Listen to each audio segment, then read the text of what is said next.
proactive medicine versus reactive medicine is really in some ways two different worlds.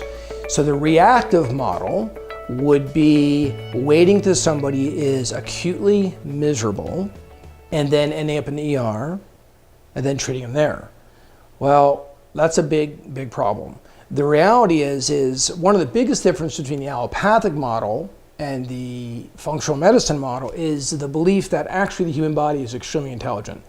So really, the best doctor is actually the human body when it is coached properly and balanced properly. Reactive medicine is actually bankrupting America.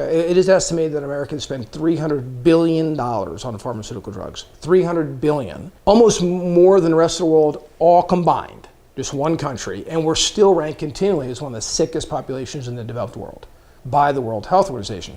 So really, it's bankrupting our country financially and emotionally.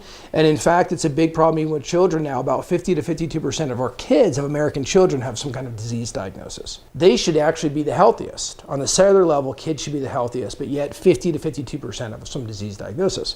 We need to start looking at lifestyle, nutrition, thorough labs, and looking at treating cause of metabolic issues, cause of inflammation. And if we don't switch our medical model to treating cause, we're going to end up in the same ditch we're in now, which is massive debt, massive human suffering, and massive corporate profit.